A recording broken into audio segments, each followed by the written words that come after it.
Si aujourd'hui quelqu'un avait à traiter de la question politique et qu'il partait pour se faire de l'écriture sainte, on penserait qu'il s'agit d'une personne folle. Dans l'immense majorité des cas, on jugerait ainsi. Et pourtant, lorsque l'évêque Bossuet a été chargé par Louis XIV de l'instruction du grand dauphin, c'est ainsi qu'il a procédé. Il est parti de l'écriture sainte, pensant que dans l'écriture sainte, on trouverait toute la sagesse nécessaire, et en particulier toute la sagesse politique nécessaire. Alors, ceci finalement n'est pas, même si cela doit étonner nos contemporains, ceci n'est pas tellement étonnant, car dans l'écriture sainte, on trouve quantité de choses, et d'abord bien sûr les moyens du salut, ce qui est le plus important, mais on trouve aussi quantité d'éléments historiques. On trouve également quantité d'informations sur ce qu'est l'homme. Car faire de la politique, c'est d'abord et avant tout savoir ce qu'est l'homme et savoir comment les hommes doivent être dirigés. Et pour savoir comment les hommes doivent être dirigés, il faut les connaître. Il faut connaître, si j'ose dire, le fond de leur âme, au moins leur nature profonde. Et donc, aujourd'hui encore, cette voie est la bonne. Au fond, elle illustre ce que Joseph de Maistre disait aussi. Quand Joseph de Maistre disait qu'il faut toujours rappeler les hommes à l'histoire, qui est le premier maître en politique, ou ajoutait-il pour mieux dire le seul, eh bien, il disait la même idée, finalement. Il exprimait la même idée. Il faut connaître l'homme, et on connaît l'homme non pas dans des réflexions, dans des spéculations, comme on le fait essentiellement depuis les Lumières, mais on connaît l'homme en le voyant vivre. Et on le voit vivre en particulier dans l'Écriture sainte, et tout particulièrement, je me cantonnerai à ça, on le voit vivre dans l'Évangile. Et ce qu'on voit dans l'Évangile, en particulier, même si c'est de façon incidente, très brève, on le voit vivre à travers l'expérience d'hommes politiques de premier plan.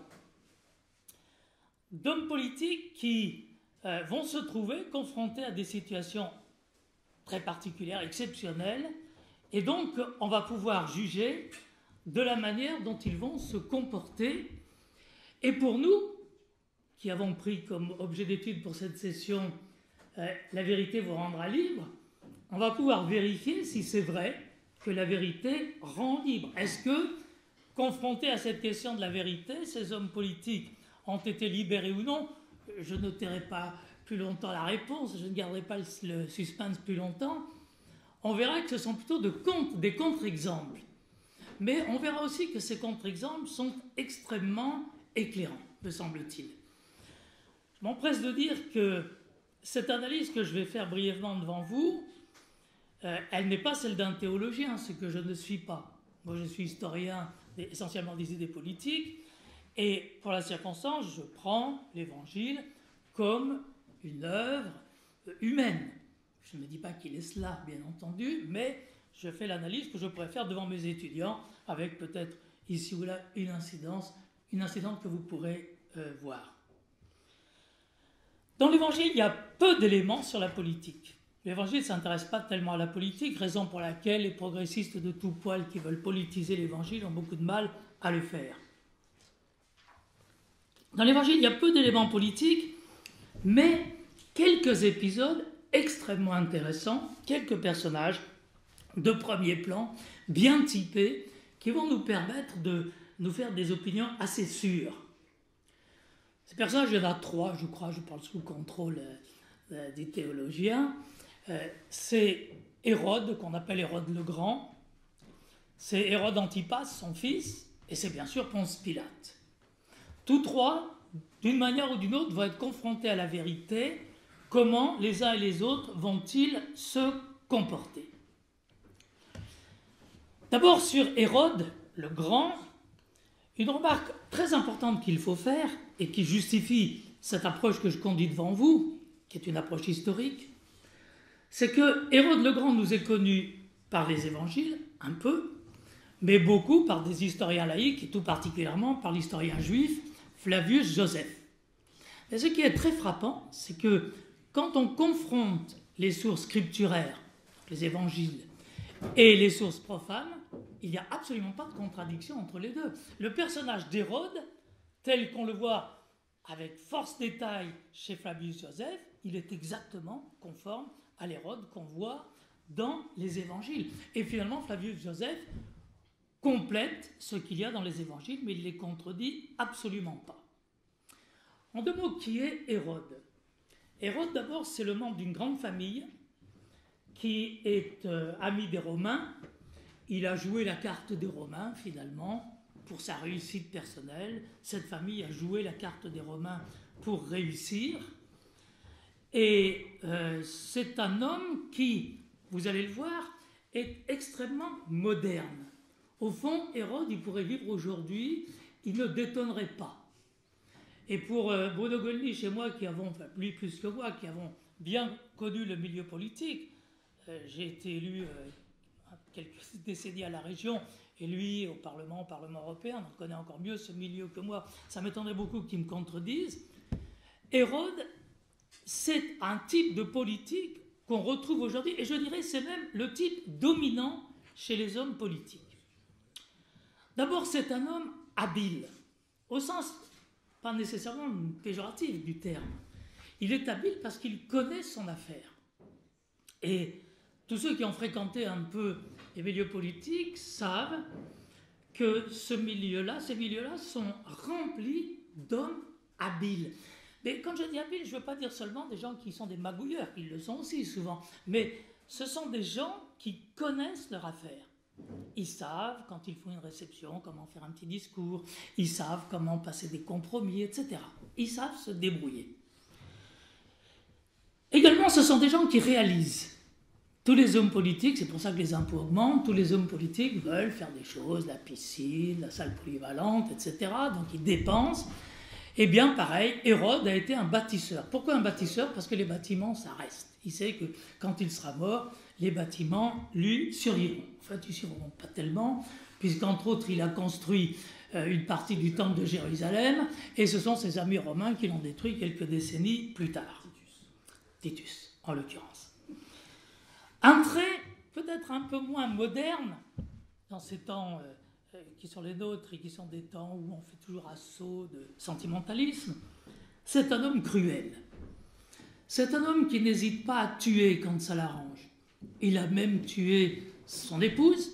Ça aussi, c'est un côté moderne du personnage. Il a eu 2 épouses qui s'appelaient Marianne. En quelque sorte, c'est un peu un saint patron de la République française, d'autant que c'est lui, vous savez, qui est responsable du massacre des innocents, ce qui n'est pas aussi sans rappeler certains épisodes de la République française. Mais cet homme, comme je l'ai dit tout à l'heure, quelles que soient ses qualités, uniquement par rapport à l'efficacité de son pouvoir politique, cet homme, il est confronté à un des épisodes les plus importants qu'un homme politique puisse rencontrer, c'est qu'on lui annonce un jour que le roi des Juifs vient de naître, alors qu'il pense, lui, qu'il est, lui, Hérode, le roi des Juifs. Il est juif. Alors bon, on ne va pas discuter, est-ce qu'il est converti, est-ce qu'il est très convaincu? Il n'est pas sans doute pas très très convaincu, mais enfin, il connaît bien le peuple juif, les écritures juives, les croyances juives, et il a entendu parler quand même de ce roi qui doit venir, de ce Messie, etc. S'il agissait en bon politique, il devrait se renseigner sur cet homme. Ce qu'il fait, il se renseigne, on nous dit que le roi des Juifs est né, où a-t-il pu bien être? Donc qu'est-ce qu'il fait? Bon, aujourd'hui on convoquerait les énarques, mais lui il convoque les prêtres, les scribes, et il leur dit, est-ce que vous savez où le roi des Juifs va naître? Et on lui dit, à Bethléem. Et donc à partir de là, il se dit que ce roi des Juifs qui vient de naître est un gêneur, c'est quelqu'un qui risque de lui prendre sa place. Et je l'ai dit tout à l'heure, si c'était un bon homme politique, il se poserait vraiment la question de l'intérêt du peuple juif. Mais comme ces hommes politiques que vous rencontrez quotidiennement, et quelle que puisse être leur qualité humaine par ailleurs, ce sont des gens dévoués, qui veulent faire le bien, etc. Lui se dit que d'abord et avant tout, il faut qu'il conserve sa place.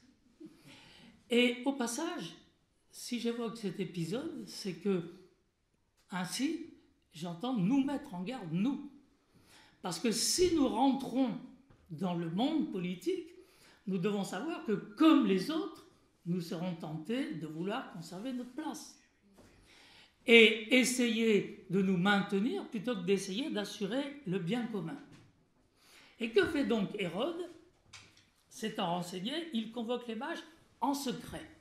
En général, quand on fait les choses en secret, ce n'est pas très bon signe. Et qu'est-ce qu'il leur dit?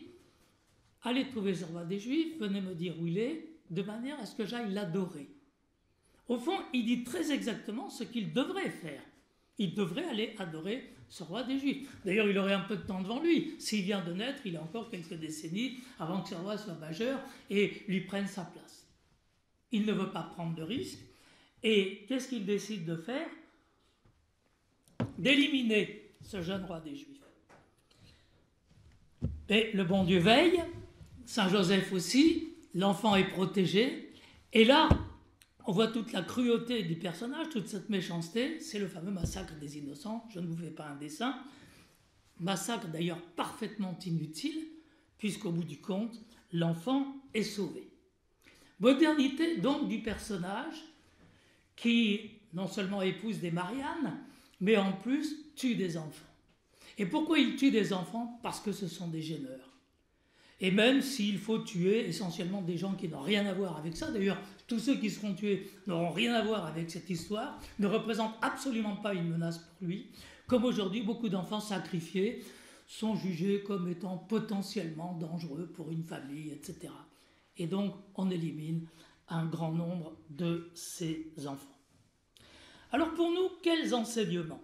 Pour nous qui envisageons d'avoir des responsabilités politiques, de jouer un rôle politique. Premier enseignement, d'abord, même si je le dis en commençant, je veux analyser toutes ces choses-là d'une manière purement humaine, nous ne devons pas oublier, cependant que nous sommes chrétiens, et même dans notre activité politique, ne jamais oublier que Dieu nous voit et que Dieu nous envoie des signes. Là, je parle sous le contrôle du théologien, mais je suis pour ma part très frappé de voir que quand les mages quittent Jérusalem, ils voient réapparaître l'étoile. C'est donc qu'elle avait disparu. Autrement dit, l'étoile aurait très bien pu rester toujours devant ces mages et les emmener directement à Bethléem. C'est donc, je parle toujours sous le contrôle du théologien, mais c'est donc que Dieu a voulu qu'ils passent par Jérusalem. Et pourquoi? Eh bien, pour permettre aux habitants de Jérusalem de réfléchir, et en particulier pour donner une chance à Hérode, pour donner une chance à Hérode. Donner la chance donc de reconnaître ce roi des Juifs qui était né et de changer leur action. Première remarque donc, être attentif aux signes que la Providence peut nous donner. Mais surtout, je reviens à des considérations purement humaines. En politique, il ne faut jamais perdre de vue l'essentiel. Moi, ce qui m'a frappé dans mon expérience, c'est de voir comme, je le disais en commençant, ces gens-là sont souvent très dévoués. Les politiques sont des gens qui travaillent souvent beaucoup plus que la moyenne de leurs concitoyens. Mais ils se perdent dans des choses toujours secondaires. Et en tout état de cause, quand ils ont le choix entre le secondaire et l'essentiel, ils privilégient toujours le secondaire. Pourquoi? Parce que le secondaire, c'est l'occasion de passer dans les journaux, c'est l'occasion de passer à la télévision, c'est le moyen d'assurer leur réélection, etc.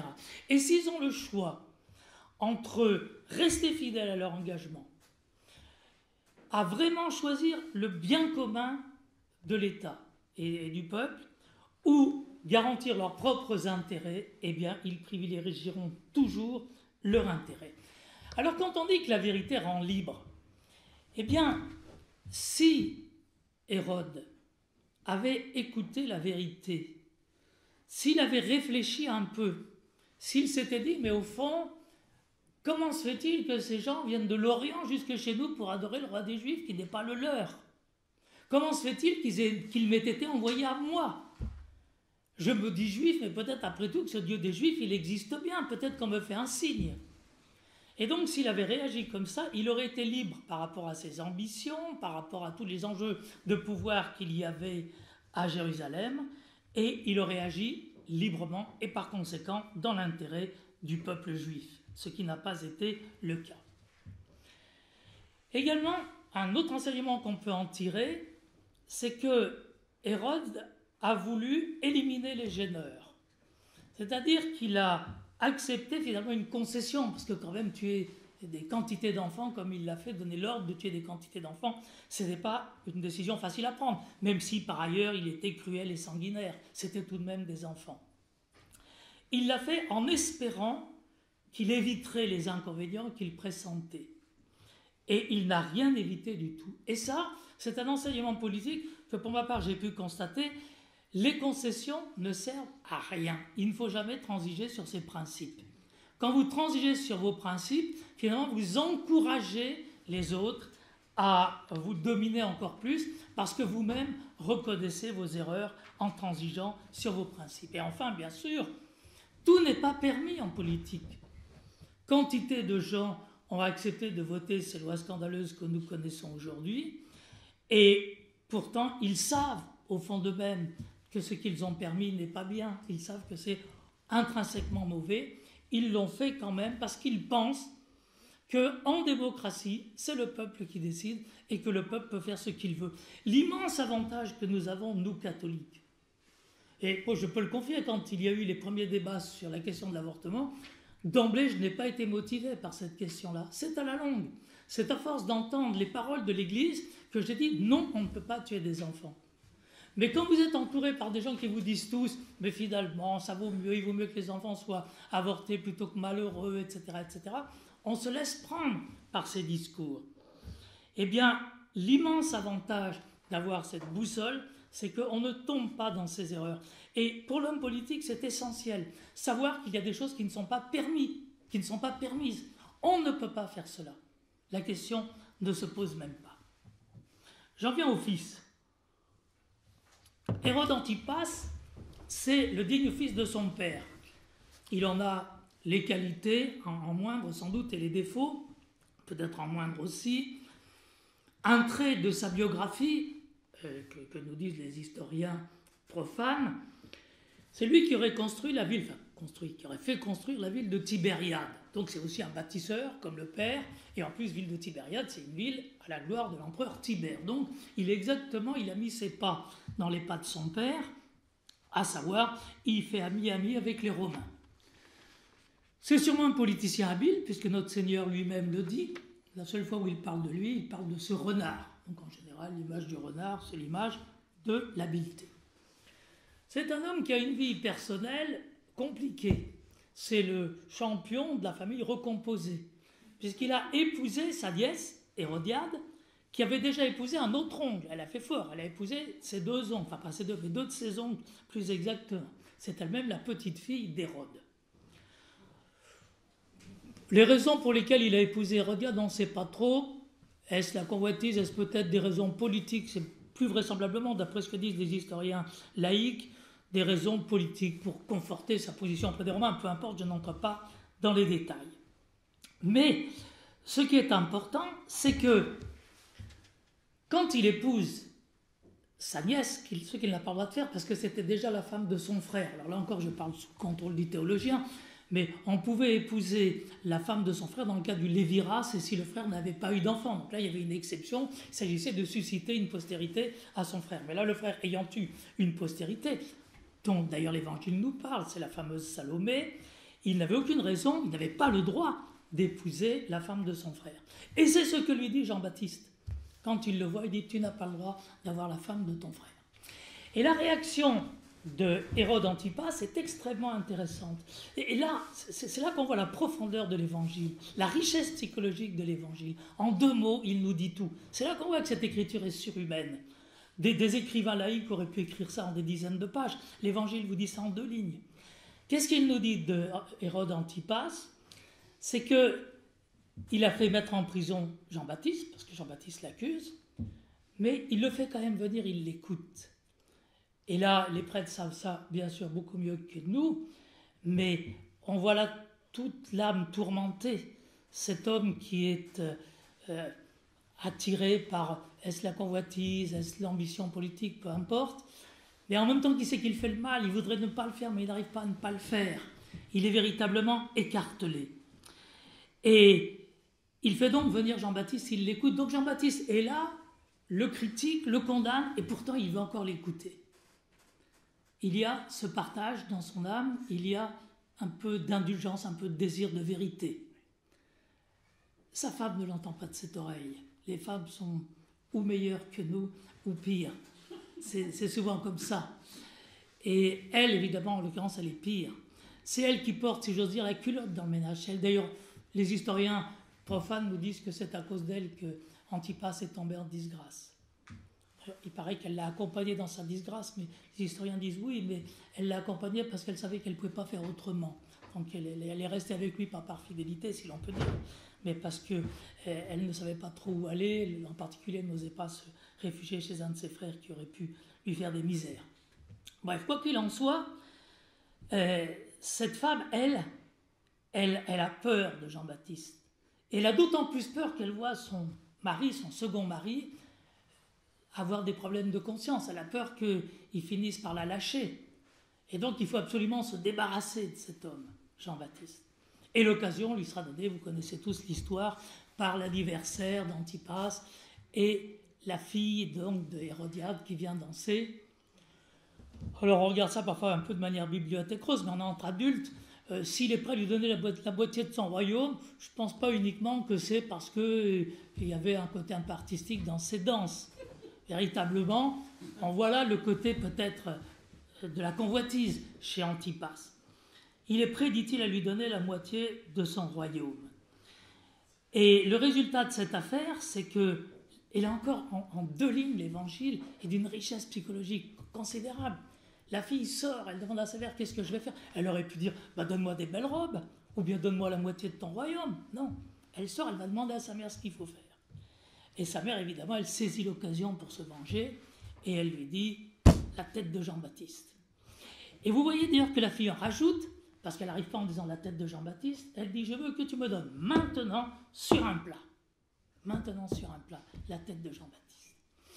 Et là, alors, on est vraiment au cœur de notre sujet, parce que si Antipas avait écouté la vérité, elle était simple. La loi juive était sans ambiguïté. Tu n'as pas le droit d'avoir la femme de ton frère. Il aurait renvoyé Hérodiade, et la petite Salomé n'aurait pas été chez lui, elle n'aurait pas dansé, il n'aurait pas fait de promesses inconsidérées. Il n'a pas voulu écouter la vérité, et il s'est retrouvé dans cette affaire. Et c'est douloureux pour lui, parce qu'on l'a vu, il est attiré par Jean-Baptiste, et on va le retrouver dans un instant, Antipas. Antipas, c'est une âme très partagée. Et donc, ce Jean-Baptiste, il ne voudrait pas le faire exécuter. Mais comme il a fait cette promesse inconsidérée devant ses amis, il est obligé de le faire mettre à mort. Alors, qu'est-ce que nous apprend ce deuxième personnage? La politique est corruptrice. Je l'ai dit un peu tout à l'heure, mais encore plus maintenant.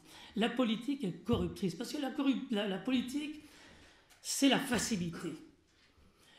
Un petit élu local peut arrondir ses fins de mois en étant petit élu local. Je sais ce que c'est, je l'ai été. Mais nous encore, on était les plus malheureux parce qu'on était considérés comme les affreux, donc on n'avait rien du tout. Enfin, on nous donnait vraiment le minimum. Mais je veux dire, le moindre gars qui est un petit peu maire, un petit peu conseiller général, qui fait 2-3 trucs, qui a 2-3 présidences, ces gens-là vivent très bien. Et la seule condition pour ça, c'est de rester dans la ligne. C'est tout ce qu'on leur demande. Vous savez, c'est ce qu'on disait à un moment, il y avait à l'époque du communisme triomphant, on disait quelle différence y a-t-il entre une starlette et un permanent du Parti communiste? On disait, la starlette, elle ne mange pas pour garder la ligne, et le permanent du Parti communiste, il garde la ligne pour continuer à manger. Eh bien, si vous voulez, c'est un peu pareil dans la politique. Si vous votez comme il faut au bon moment, c'est d'ailleurs amusant, je continue dans les anecdotes, parce que parfois, ils ne savent pas comment il faut voter. Ils ne savent pas. Alors, il faut que le président leur dise, vous devez voter dans tel sens. Quand les débats sont un peu compliqués, ils ne savent pas. Il y avait un conseiller facétieux qui avait dit au président, vous devriez leur mettre une ficelle, comme ça, quand ils doivent voter. Oui, vous tirez sur la ficelle et tous les bras se lèvent. Donc, c'est corrupteur parce que c'est facile de gagner de l'argent, c'est facile de faire des compromissions. Tout le monde se tutoie en politique. Vous rentrez dans ce milieu-là, vous connaissez personne, même les gens des autres partis, tout le monde se tutoie. Il y a cette familiarité qui n'est d'ailleurs pas le plus mauvais côté. Et donc, c'est un milieu qui favorise le mensonge et la corruption. Pourquoi y a-t-il tant de corruption en politique? Parce que je dirais que la corruption, elle est consubstantielle à la vie politique. Pratiquement, on ne peut pas faire autrement. C'est très difficile de faire autrement. Donc, mise en garde. 2 écueils. Premier écueil, c'est le plus fréquent dans nos mouvements, c'est de dire c'est trop abominable, on ne peut pas rentrer en politique. Mais si nous n'entrons pas en politique, les autres y rentreront. Et si ces mauvaises lois sont votées, c'est parce que quantité de gens de notre bord se sont abstenus. Parfois, il suffit d'une personne dans une assemblée pour faire échouer un mauvais dessein. Donc, il ne faut pas s'abstenir, il faut se battre, il faut rentrer dans les assemblées, se faire élire. Mais il faut se former. Et nous devons, par exemple, former nos enfants. Former intellectuellement la vérité. La vérité qui rend libre, c'est aussi une vérité naturelle qu'on apprend. Il y a des règles politiques qui s'apprennent. Et quand vous connaissez ces règles politiques, vous avez une colonne vertébrale, vous pouvez résister à toutes les histoires qu'on vous raconte. Donc, se former intellectuellement et se former humainement. Il faut que nos enfants aient des caractères d'acier si nous voulons qu'ils soient fidèles et qu'ils mènent ce combat politique conformément à la volonté du Créateur. Et le 3e personnage, c'est Ponce Pilate. Le cas de Ponce Pilate est très intéressant parce que dans la tradition chrétienne, il a été souvent méprisé, mais parfois admiré, et même certaines églises l'ont canonisé à ce qu'on dit. Alors, qui est ce Ponce Pilate? C'est un homme qui a exercé les fonctions de gouverneur pendant une dizaine d'années en Judée. Il est issu de la petite noblesse romaine, il appartient à ce qu'on appelle la classe équestre. C'est un homme assurément autoritaire, mais c'est normal dans sa fonction, et peut-être aussi à cause de son caractère. Il y a un trait de son caractère qu'on voit bien là encore dans les Écritures, qui disent pourtant peu de choses, quelques lignes, mais on voit bien qu'au fond, Pilate, c'est un craintif. C'est un homme autoritaire parce que craintif, il a peur, alors il prend des mesures souvent très autoritaires. C'est un bon administrateur, c'est un homme qui connaît les hommes, et c'est ce qui explique que quand on amène devant lui le Christ, tout de suite il voit que le Christ est innocent. D'abord, je crois qu'au fond de lui, il déteste les Juifs. Les autres, ils ne peuvent pas, parce qu'ils sont juifs eux-mêmes. Donc, même s'ils méprisent un peu leurs compatriotes, lui, c'est l'autorité d'occupation, et donc finalement, tous ces juifs-là, c'est des gens qui l'estiment pas beaucoup. Et donc, quand il voit arriver cet homme, à la fois en raison des accusateurs et en raison très vraisemblablement de la majesté de notre Seigneur, il est impressionné par cela.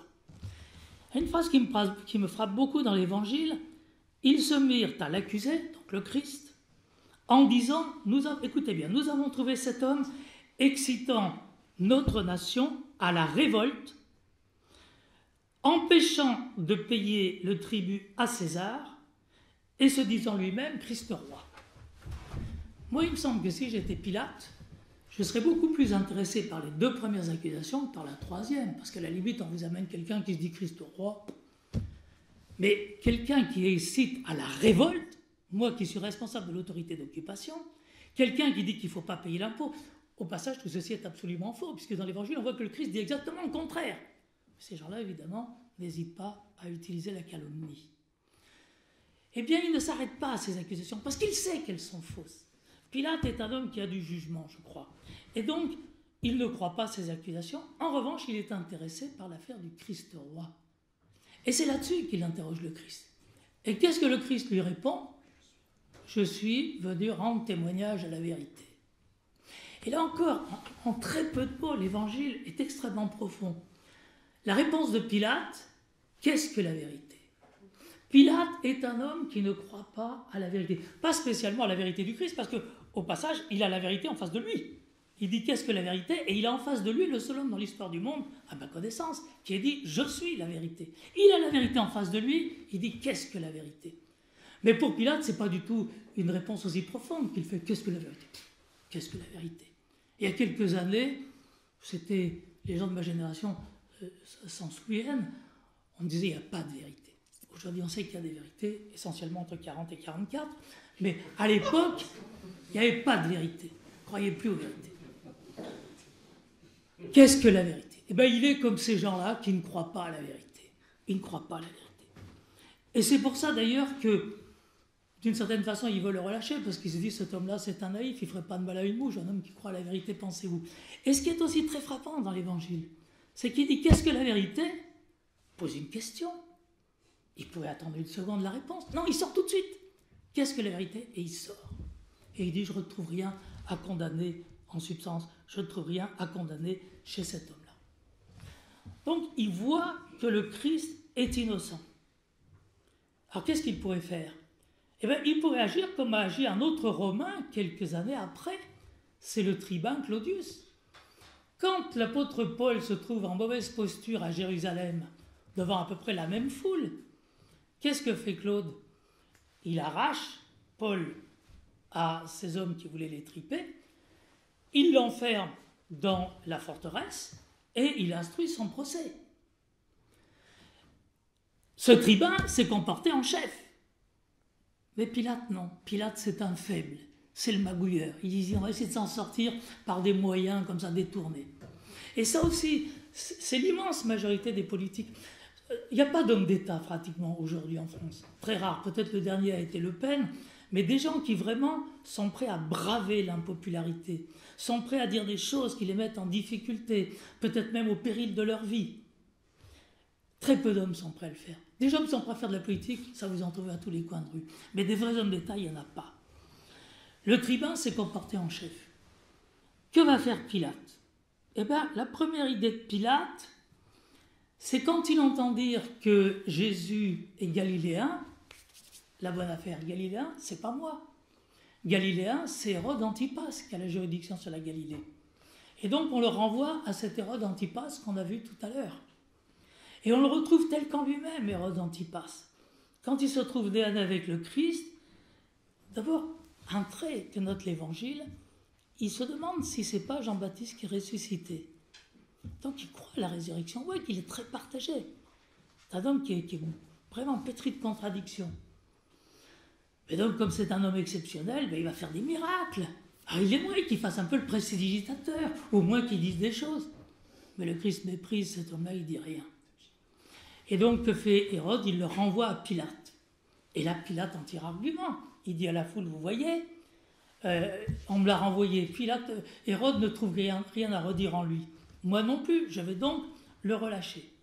Premier moyen. Mais ça échoue parce que la foule ne l'entend pas de cette oreille. Donc, deuxième idée, là-dessus, on vient lui dire, mais à la Pâque, en général, tu nous relâches un détenu. Et donc, Pilate, il en choisit un bien mauvais, Barabbas, en prison, meurtrier. Et là, au passage, on voit fonctionner la démocratie telle qu'aujourd'hui. Le peuple qui est censé décider, c'est vous qui allez dire si on le veut. Sauf que, il y a les petits groupes qui travaillent, j'allais dire les médias, qui vous expliquent ce qui est bien, ce qui n'est pas bien. Et donc, ces gens-là demandent la libération de Barabbas. Et le résultat, c'est que non seulement Pilate n'a pas obtenu la libération du Christ, mais en plus, il a dû libérer un criminel.